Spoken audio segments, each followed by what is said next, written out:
Hollywood believes that they can dictate to audiences what they should like, what they should believe, what they should think.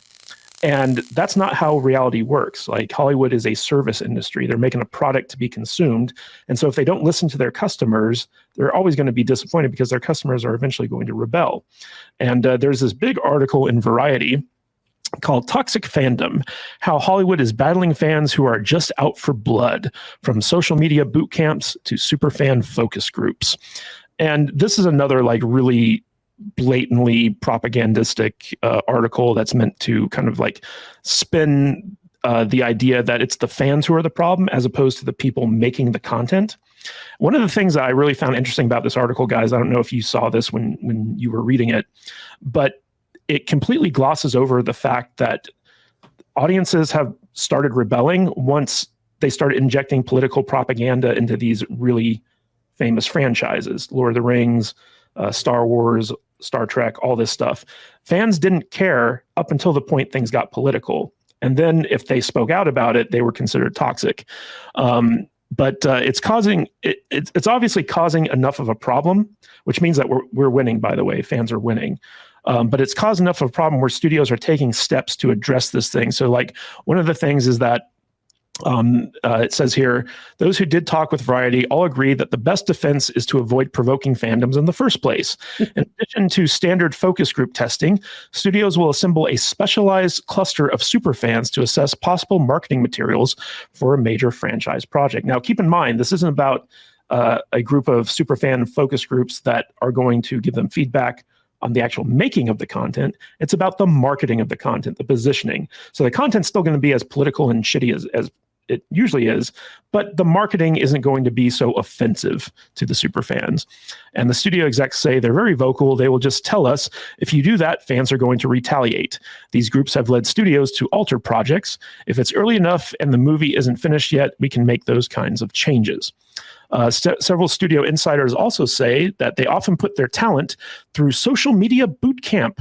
In some cases, when a character is intentionally challenging a franchise's status quo, studios will, with the actor's permission, take over their social media accounts entirely. When things get really bad, especially involving threats of violence, security firms will scrub talent information from the internet to protect them from doxing. Makes me wonder why they haven't done this with Rachel Zegler, by the way. But I guess it's not so much for social media. It's her going out on camera and actually saying stupid stuff. But this paragraph really stood out to me when I was reading it. In some particularly egregious cases, a direct response has been necessary. In 2022, after Obi-Wan Kenobi actor Moses Ingram denounced the hundreds of racist messages sent about her role. There's nothing nobody can do about this. There's nothing anybody can do to stop this hate, she said. Lucasfilm posted a statement to its Star Wars social media accounts that read, in part, there are more than 20 million sentient species in the Star Wars galaxy. Don't choose to be a racist. The Star Wars accounts also shared a video of Obi-Wan star Ewan McGregor saying the abuse made him sick to his stomach, and that if you're sending her bullying messages, you're no Star Wars fan in my mind. Now, I just want to point out that the backlash against Moses Ingram didn't come from the fact that she was a black woman who was acting in the show. It came from the fact that her character was useless, stupid, and terribly written, and that she lashed out against fans in the first place, accusing people of racism simply for not liking her character. Mm-hmm. Later that year, the cast of Rings of Power condemned the relentless racism, threats, harassment, and abuse some of their castmates of color were being subjected to on a daily basis. And again, this is coming from fans of the source material that are like, there weren't black elves in Tolkien's original work. You know, the fact that they were injecting DEI into a Lord of the Rings show was the thing that fans were upset about. It wasn't that they were racist or sexist or like whatever.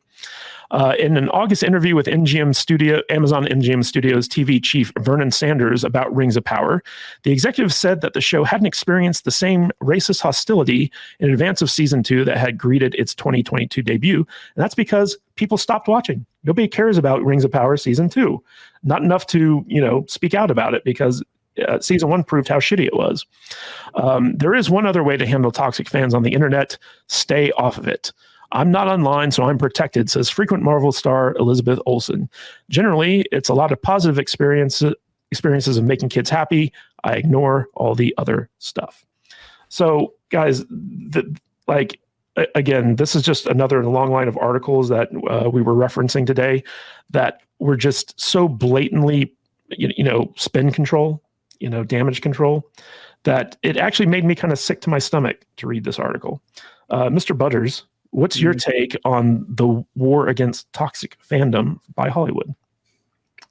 I think Hollywood just needs to start understanding that we really don't care what races and things are these characters. They just need to stick to the source material. They need to stick to the canon. That's it. That's all we want. We want quality entertainment. We don't want the DEI nonsense thrown in our faces in the politics all the time. That's it. It's really simple. Make good quality entertainment. What is that, Odin? It's Godzilla -1. Oh yeah, well, this is what we want. That was stuff. Yeah. I mean, overrated. Okay, that's all I'm gonna say. But you like nuts in your peanut butter, and yes, and you hate this movie. I wanted more Godzilla and less drama. I guess it's like, oh, you're acting like it's Godzilla 2014 or something, man. Listen, I gave it like 3.5 stars. It's a good movie. I'm not gonna lie, it's a good movie, but it's not a 5-star masterpiece. It was the best movie of a really bad movie year. And how did we get put on this? Okay, but yeah, we're saying good. We want good stuff, and I was like, we want good stuff. More stuff like that. It would be fine. That would be fine. You're right. Source material. This respects it. Okay, that's. And good. I'm used to sitting here trying to defend the other Godzilla stuff. Yeah, because people are comparing it to that, and it's like, dude, we're eating great right now as Godzilla fans. Shut up. Sure. You're right. You're both right. I like both those movies, but. Okay, we'll talk about this another day. Something else. Star Wars. Go back to Star Wars. But quit bringing Godzilla to this. Godzilla has nothing to do with this. Just give us entertainment that respects the source material. That's all I want. I don't need I don't need no Don Lemonors in my Lord of the Rings. I don't need no husband and wife orc bullshit. I don't need. You don't need the Grand Elf. No, whatever. It's just a bunch of trash, and I'm tired of it. That's why I'm just kind of pivoting over to video games. I don't even watch TV anymore. I don't. I just play games. I kill bugs and robots on planets with black holes behind me, and I'm enjoying it. I'm having a great time. So I'm kind of removing myself from all of this kind of stuff. And when I do watch TV, I watch things I want to watch here anymore. And generally that's pretty decent. So well, there are a few things out there that are worth watching. And even those things that are semi-decent still got a touch of DEI bullshit in it. So, it is what it is. Well, Mr. Butters, I know that you have to get going for your work-related job. What's going on with the Salty Nerd Gaming channel before you leave?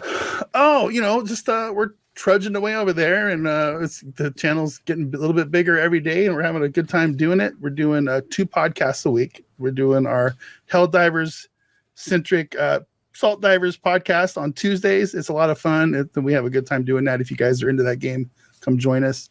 And then we do a more general video game podcast on Fridays. It's called Weekend Respawn. We kind of try to cater it to older gamers, people our own age, dad gamers, people who play their games on the weekends when they're not at the job. It's a fun show, and we have a good time doing it. And we have a really good Discord with a really big growing community over there. It gets bigger every day as well. And if you're looking for a squad for those games or just making some new friends, come on over and check it out. Salty Nerd Discord. And you're also live streaming quite a bit. Almost it's like 4 days a week. At weird random times. Yeah, we're playing different games. Yesterday I played a little Witchfire. We usually do a couple of Helldiver streams a week, and whatever else we can squeeze in there too. So yeah, it's fun stuff. Join us. All right, Mr. Butters, thank you for being here this Saturday, and we will catch you next time. All right, man. See you guys all later. Hey, Philip, thank you for being here. Tom, thanks. Odin, Brian, see you guys all later. We'll see you next time. Okay. Yeah, man. Peace, guys. All right. Finally, he's gone. Yes, he's gone. So, Tom, I wanted to throw this to you. So, the big revelation in this article is that studios are enlisting quote unquote super fans to become part of a focus group to let them know whether or not they're going to piss off other fans of whatever it is that they're making. What's your take on this? Do you think that that's actually a good idea? I don't think it's a bad idea. I mean, there are people who normally will pay all this money to these, you know, groups to run all these numbers and do all this internet stuff. And, you know, it's like, why don't you actually just ask the fans, you know, what they really want? And I get it. Some fans are just fickle. Some are just going to tell you all kinds of crazy shit. But if you generally get about 10, 15, 20 fans of a specific IP or whatever together, and they start to talk about things, you can pretty much get everybody on board with the same kind of things if y'all have the discussion together. Like look at Star Trek as a great example, right? You get 10 Star Trek nerds in a room together, they will problem solve any storytelling element for you, right? Like that's a group that where you're going like, well, I want to do this with this character, how do I make that happen? That's the kind of group that'll say, well, you'd have to have this, this, and this to happen for that to happen, and then be like, okay, well, that's great. Now on the other side of it, if you're like testing ground for like, well, what should we do? Should we do this with the character? Should we do that with a character? That's a great way of testing things. We used to have this thing. It was called television with ratings. And we used to have shows that come out every week. And the audience used to be able to kind of tell the people what they felt about these shows by either not watching them or tuning in more often, right? So like that's kind of how it used to work. Now that we have this world that we live in now where they have exact numbers of people watching it, you'd think they'd have a better science than this. But no, at the end of the day, people just know what they like, and they don't always know how to tell you what they like, but they will tell you when they don't like something, right? So I think that's why a lot of us nerds get accused of being so toxic, because it's so much easier sometimes to be able to go, well, I know I don't like that, you know, than it is for you to go, well, what about this? And be like, well, I don't know, maybe I might like that, but tell me how it's going to work out that way. Because you can say a certain thing and be like, yeah, I like that idea, but it depends on how you execute it, right? The Joker 2 is a great example of that. You know, on paper, it sounds like a good idea, but when it was executed now, not so much. So at the end of the day, I think it's not a horrible thing, but I don't also think that the studio should just give in to a group of fans at the same time. It's kind of it's a balancing act that they used to be able to handle really well. And I think the number one thing they need to get the hell out of the way is this idea that they need to quit blaming the audience for anything that they do wrong, right? It doesn't matter. Again, not to invoke the Joker, but it's a great example. These people going out there saying, you don't understand this movie and you're just blah, blah, blah, blah, blah. It's like, no, you clearly did not make a movie for the audience that was there for the first movie. And when that happens, you fucking deserve what you get, in the words of Arthur Fleck. And in this case, this movie is going to bomb hard this weekend because the audience is just like, I didn't want to see this. Furiosa is another example of that recently, right?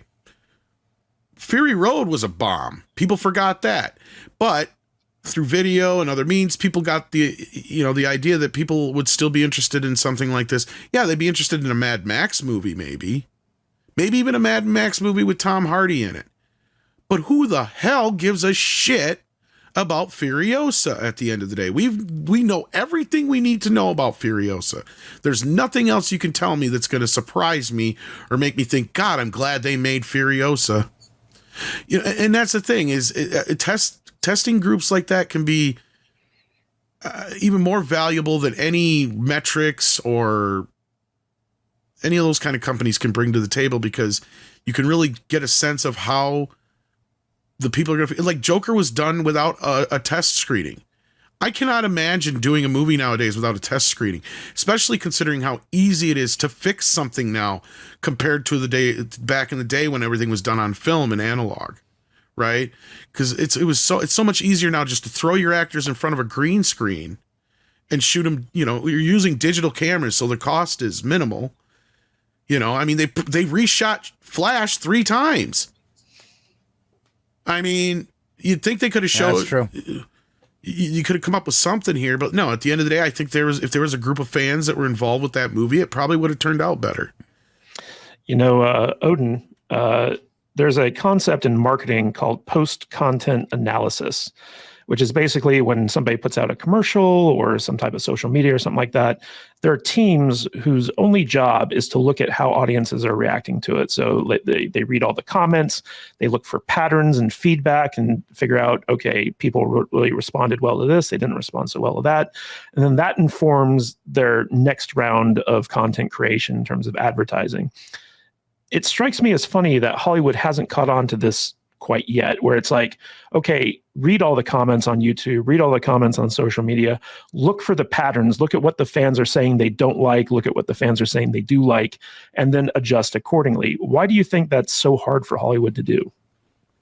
I mean, it's because they live in these bubbles, and specifically they live in the ideological bubbles of what everyone in their own business and in their own spaces are. I mean, the studies have already been shown about how so many of these people who have a much more, what we call a left-wing ideology typically only receive similar ideas and similar feedback in what it is that they're actually consuming. Now, for a company, you would think that they would not care about the political ideology of anyone, because as long as they're watching your movie or watching your show, that's all that should really matter.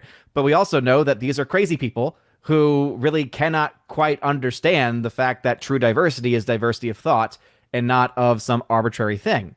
And so I think that that's a big problem, is that I would not be surprised if this arbitration or this arbitrary idea of what true diversity is now influencing their very decision making, and that is now also leading to really bad ideas in their films and in their marketing. And one of the reasons why I was hanging up, I was holding up a film like Godzilla before, right? Godzilla -1, which is a phenomenal movie, despite what Dutch Butters might claim. Leave about Godzilla out of itself. this. Exactly. But I will bring it up just because of the fact that this is a film that obviously, even if you didn't like it, no one could deny this film was a huge hit. This film was a huge success, and that the reception of this movie was so much that they were that they were actually able to put out different releases for this movie that sold like hotcakes. Like, this is the Japanese release, the collector's edition release from Godzilla.com that was very hard to get, because everyone really wanted a copy. Everyone was asking every day, when is this coming out of physical media? When is this coming out of physical media? Oh, I'm pretty sure this movie made the economy in Japan absolutely. go up, astronomically. Absolutely. And so it's like the same people, though, that are fans of this movie are the same who would also maybe be critical of something like the Star Wars films or the MCU films that have been coming out. And so the same people that they would be calling ists and phobes really like a film predominantly by Asian people who themselves may not actually be Asian. But those racists, right? How dare we do that? They also like to throw the sexist thing around. It's like people like me.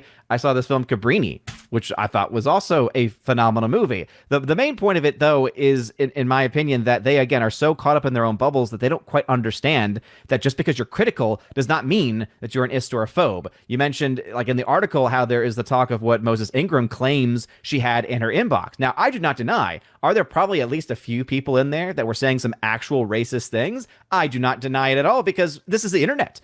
And on the internet, guess what? You're going to get those attacks, regardless of whatever race you might be, because you're also going to get death threats as well, no matter how big or small you might be on the internet.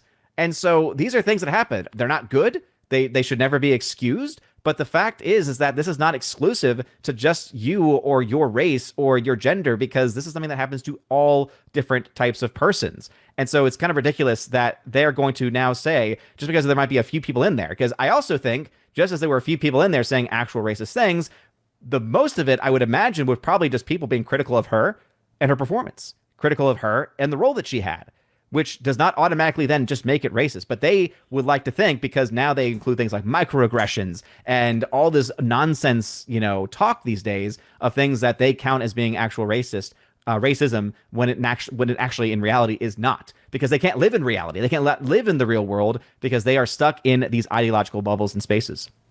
I do want to point out that one episode of The Acolyte cost more than Godzilla -1. It did. That's it absolutely did. Mm-hmm. Yep. So Mr. Philip Chan, you mentioned before, like, killing Marie Tran and the claims that she got bullied off of social media for her role in Star Wars. And we have examples of Daisy Ridley basically dismissing criticism of Rey as misogyny. And in fact, when it comes to this Moses Ingram thing that was mentioned in this article, I believe that there were a number of stories that reported about how Lucasfilm warned her ahead of the release of Obi-Wan that Star Wars fans are racists, and they will be throwing racial slurs at her and stuff like that, just for being involved in Star Wars. And a big part of the campaign to deplatform Star Wars Theory and Nerdrotic and Geeks and Gamers and stuff like that was that they were spreading hate by criticizing a diverse Star Wars show like The Acolyte that starred people of color. It had nothing to do with how badly written it was. It was all because it was a diverse cast. What's your take on this idea that basically Hollywood is kind of preemptively calling racism on criticism that is actually legitimate about the quality of their product? Because they know their shit's gonna suck. So it's just like, hey, just letting you know, your shit's gonna suck. So just you're gonna get a bunch of people online who are gonna say mean things about you. They're gonna call you racist, bigot, or whatever. So it's like, I think like these people don't have like any thought or any knowledge of what constructive criticism actually really is, right? You have this fandom that's been in this fandom for like more than 40 years now, and then people are like, oh, we know what this is. We know that it doesn't matter what IP you're talking about. Like the fans know everything, and that's why they hate people like Henry Cavill or even Jenna Ortega, who has to speak out. It's like, no, this character isn't supposed to be like that, and they considered them, some kind of like an annoyance in their production. A really good thing is when people don't buy your stuff and then they blame the fans. It's because that's when we know, like, well, you guys make crappy things. More like for a video game example, most recently Ubisoft showed that they lost anywhere from $650 to $850 million on one single project that's called Skull and Bones, which is according to them a quadruple A game. And they said that that's the reason why we're sucking, and is because they get stuff like toxic positivity in their studios, and you can only say nice things. You cannot say anything constructive about it, and that's where a lot of these people and I blame my generation, the millennials, for it. It's because we don't like hearing terrible things, and it's like, oh, if you don't have anything nice to say, don't say anything at all. That kind of mentality, and that's what ruins a lot of things. Not just video games, movies, TV shows goes along with it as well. And when you have people who are like, oh, the reason why your movie sucks isn't because I'm a bad actor or I'm getting really bad writing or bad direction from my directors. It's just people are just racist towards me. So it's just it just there's nothing that we're doing that's incorrect according to what people think. But these actors and these adult pretenders, they're just like, it's not my fault. It's everyone else's fault. And it's exactly like the thing you pulled up. Am I out of touch? No, it's not. And it's just, don't ask questions, just consume product and just get excited for next product. That's what they want us to do. That famous red letter media meme. Mm-hmm. Indeed. Nothing bites harder than accurate representation on that stuff. I want to throw this to Brian, though. Brian, one of the big clapbacks I see on social media about like quote unquote toxic fans are like people who are like, why can't you just let people enjoy stuff? And that seems to be like the common kind of clapback against criticism of these shows, is like, oh, you're so toxic, you can't let people like what they like. But they're conflating toxicity with legitimate criticism for what people don't like. And I think what people don't like is just as valid as what people like. So what's your take on how Hollywood just can't take criticism and they try to frame it as toxicity? Yeah. I saw recently someone post, and I retweeted it. I'll just say this. Just a reminder that fans don't have a say in what creators create, or something like that, right? I'm paraphrasing. Yeah.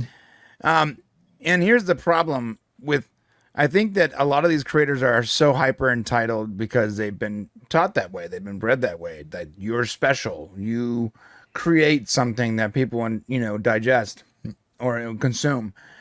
And here's the problem. Fans are the final say. We decide with our patronage, with our money, with our time, if we are going to consume your slop. And here's the deal.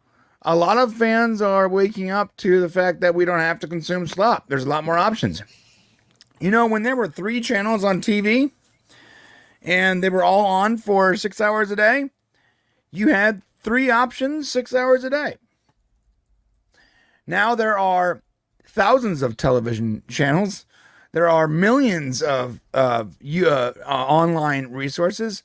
There are millions and millions of videos, streaming services, movies, YouTube, Tubi, whatever. You have to compete for our love. You are not competing in this little echo chamber with a couple movie studios and a couple channels. This is not the 70s or 80s. There is a lot of options now.